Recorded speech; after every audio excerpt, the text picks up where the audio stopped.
Welcome to another edition of Don't Shoot the Messenger Quick Hits. I'm your boy, Professional Sutton. And I'm your boy, Chris G. And it's your boy, The Ruck Report, Jersey. So we're going to hit you guys with some quick action. Kind of like a little weekend roundup here. We got some boxing news by our boxing connoisseur, Mr. Chris G. Yes, sir. He's going to fill us in on Triple G being I don't know, you said someone comparing him to Mike Tyson? Is that what you said? Max Kellerman did a great comparison of Triple G in his allure and, basically just how he's running through everybody right now. Mm-hmm. And he compared it to Mike Tyson, and he's not wrong for it. That boy bad, man. He's not wrong for that it. That boy bad. So who is going to be his next opponent? Who knows? It's tough to say. It ain't going to be Canelo, I can tell you that. But, it's tough to say because, number one guys don't want to fight him because they're too scared. And so he has to wind up fighting the next tier of guys, and he's just demolishing them. Chris Eubank said he want to fight him, but he don't really want to fight him. He don't want that work. Yeah, Sanders said he was going to fight him. He wanted to fight him at Wembley Stadium. He don't want to fight him. Canelo said he would fight him one day, but I don't think they're ever going to fight. He's probably going to fight some guy you never really heard of again, to tell you the truth. He's just a big guy is not going to fight him until he fights somebody and he kind of looks like he actually has trouble. And people won't fight him until it looks like he got a little bit of steam off of him. Because right now, he's just running too hot. And so he about to get the Manny Pacquiao treatment. He's going to get the Mike Tyson treatment. Because if you think about it, when Mike Tyson was, the king of the world, after he beat Spinks, nobody going to fight him. Who was he fighting? Nobody's. Yeah. Lennox claimed he wanted to fight him, but he didn't really want to fight him. Not then. No. Everybody wants to fight him when he gets, when he had a little bit of, Buster Douglas, and they go, all right, we see some weaknesses, some deficiencies, so now we want to attack him. Don't nobody want no parts of that Kazakhstan killer, because that's what he is, the Kazakhstan killer. It is what it is. He looked great. You shouldn't have expected anything less. Dominic Wade, I'm sure, is a good Christian, God-fearing man. I wish him all the best, man, but he ain't ready for that boy. He ain't ready for that boy, Triple G. Every clip I saw, he was looking like, somebody please come get me, Aunt Betsy, Sister Lulu. Somebody come in here and get me because I don't want to get up no more. After the first knockdown, he didn't want to fight no more. You seen it in his face. He didn't want to fight. You seen it in his face. He no was like, more. Nah, I'm done. Because if you get punched that hard, here's the thing. Would you want to? Here's the thing. Golovkin wasn't even putting it in him like he was hitting him with light work. But when you keep getting hit at the same spot, man, I'm with you. Hurt. But I'm saying I've seen keep hitting this spot right here. I've seen Triple G hit people with some force, and they get punched out of their shoes. He wasn't even giving him that work. Like, he was just lightly tapping him. They asked him right after the fight. He goes, after he hit me the first time, I knew he didn't have anything. So, I just, I wanted to get an extra round in. That's why he fight every 2 months. He only fighting 2-3 rounds. He I want to stay active. I want to stay fresh and on point. He making it seem like he doing like Tybo or something. Listen, man. Let me tell you something. The top boys in middle, he you know what? The thing I respect about him the most is in this day and age in boxing, people don't care about titles. It's not about the titles. It's about how big your name is and how much money you can make. So people don't care about that. Triple G actually cares about the title. He wants all of the belts. He either has all or a portion of every belt in the middleweight division. Wow, that's how good he is. Yeah, and he wants to unify the belt that him and Canelo share. He wants to unify the belt that him and Danny Jacobs have. And then there's one person that I think that has the WBO. He doesn't have that at all. He wants to go get that. That's Sanders. Sanders got that. He want to go. Danny Jacobs might be a good fight for him. That's a good size-wise. That's a good difference. I really like Danny Jacobs. I like him. He's a really, really good fighter. Danny Jacobs. Please don't fight Triple G. I like you a lot. I don't want to see you go through that. You beat cancer. You don't need to be messing with that Kazakhstan killer. Please don't.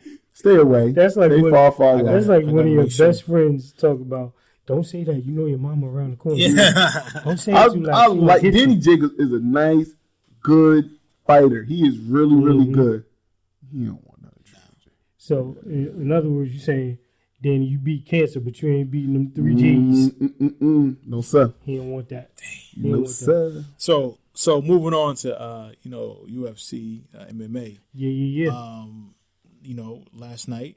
It was a great night last night. Okay, so give those who don't know what happened last night, because I know we got a lot of brothers out there who don't give watch. People what they want. Yeah. So. Well, obviously, last night was headlined by the return of John Jones Bones. He was supposed to be fighting Daniel Cormier, who got a toe injury or something, had to pull out, whatever. Anyway, he fought a worthy, young, good fighter that's just not on his level. I mean, let's not forget here, John Jones on a 13 fight win streak, probably the most dominant light heavyweight champion ever in UFC history. He came up right at the time where UFC had been around enough that he could have grown up watching it, and also, expand on what he knew, his dynamics of what he could do in the ring. I never seen nobody who throws as many spinning elbows, uppercut elbows, spinning back fist, jump knees. He could do it effortlessly. He does it within the flow of the fight like it's nothing. Not to mention, he boofed this dude like heavy, like 3 or 4 times. It was good to watch him be back in the ring. And here's the thing: everything he's done up to this point, he's been doing high. So like now he actually cares about what he's doing. So like we probably didn't even see the best of John Jones yet. You know what I mean? So it was on some Rick James. It was on some. I think he could have ended that fight much earlier if he chose to.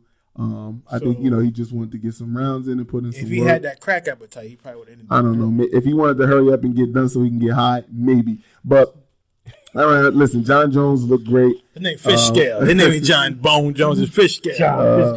Let me ask this question: was he high or was he high? No, he looked good. But to me, the story of the night was, in my opinion, the pound for pound best fighter in the UFC, in MMA, period, Demetrius Mighty Mouse Johnson, who just absolutely ran a wrecking crew on the boy he was fighting. I mean, man, that knee came out so fast. I never seen somebody so. I wouldn't want to fight that dude. He about 5'3", $140, and I'd be like, you better get that little thing away from me. Like that dude is a killer. Nigga, don't start. He is a killer. And let me tell you something.